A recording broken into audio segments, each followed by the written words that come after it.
not so clear. Well, I think that what's going to happen, first off, I think Lagos is going to stay focused, as I said, on doing, I mean, they're very focused on the ease of doing business. Obviously, we've referred to the report a few times, and it's a massive economy. And in a way, I think it's one thing we worry a little bit about is Lagos decouples from the rest of the country, and it can't decouple for too long. I mean, Lagos doing well, might do well for a little while, but the rest of the country also needs to come along. Do you think we need more Lagos in Nigeria? Well, we definitely, I mean, we need to create 4 million jobs a year. Lagos needs to create about 1.1 million. So we need almost 3 million jobs outside of Lagos. So we need lots of strong economic centers. Kogi, we were just talking about, Edo State, Cross River is working on some things, Akwa Ibom. I know Ondo's very active, Kaduna. But every state needs to participate in this to do that. And the worry is some will be knocked off because of their own political situation. I think at the federal level, it's hard to predict it. I'm an outsider to it, but you can see that we have some officials at the federal level who are not career politicians. So, for example, the governor of Industry, Trade, and Investment. I suspect that ministry will stay focused on the technocratic issues. The Minister of Finance, again, in many ways, very technocratically focused.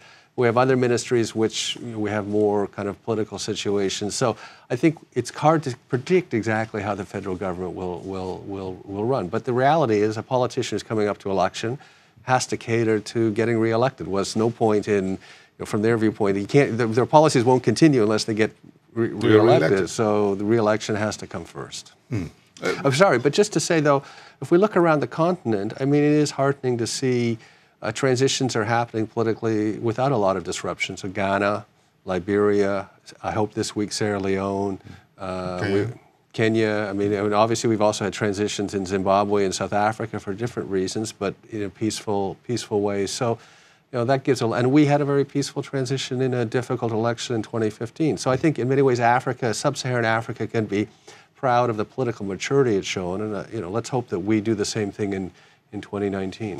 One worry is fiscal dominance in Nigeria. What are your thoughts about how we can reduce this drastically?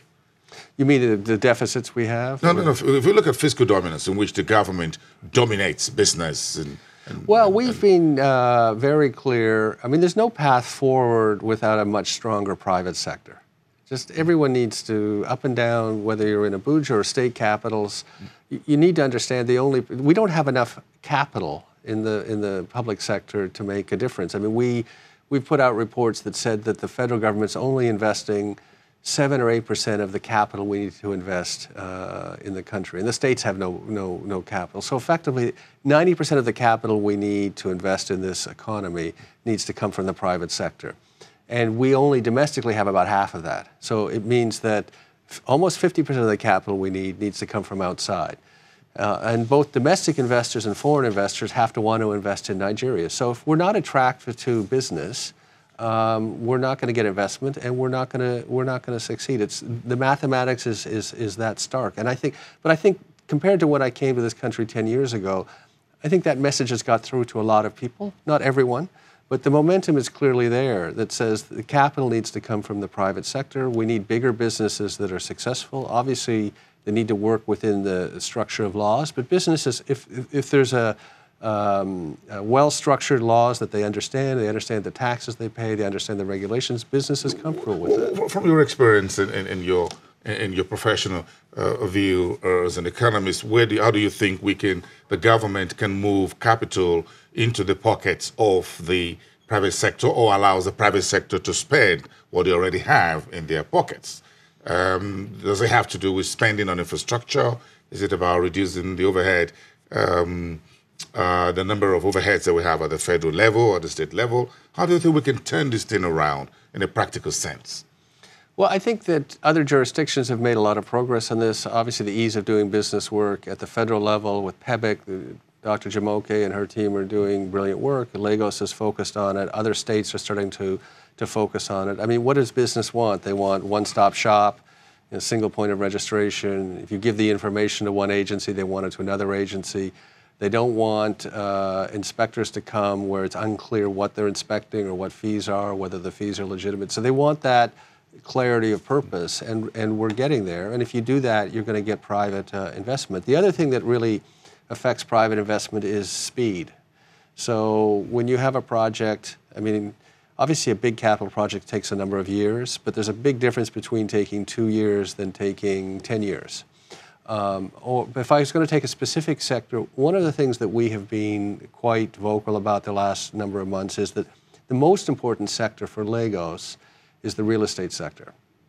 Because at the end of the day, if you actually look, for example, at the Canadian economy, 50s, 60s, 70s, when we did well, what was really driving it was real estate, housing. So we had a growing population like Nigeria. People aspired to have their own house. Houses were built. Then you furnished the house. Then you added some improvements. So if we don't get real estate moving, then no other sector can compensate for that in Lagos. Now, what are the requirements to get real estate moving? Well, the number one requirement is the land registry works, because if you don't know you have title, you're not going to invest in your property. If the bank doesn't know you have title, they're not going to give you a mortgage. If the securities market doesn't know you have title, you're not going to be able to securitize it. And of course, if the state doesn't know you own it, they don't know who to tax.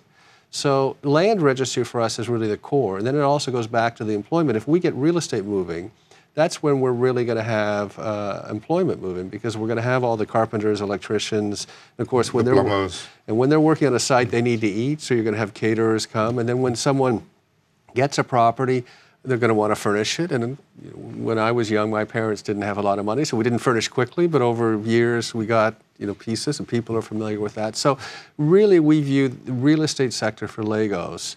We have 23 million people. We have a massive housing deficit. People want to get housing. If we can unlock that, we'll really see some economic progress. I think we made a lot of progress talking to you and having you on the program today. Thank you very much for sharing your thoughts and your insights with us. Andrew Nevin, Advisory Partner and Chief Economist at PwC Nigeria. We'll be right back in 2.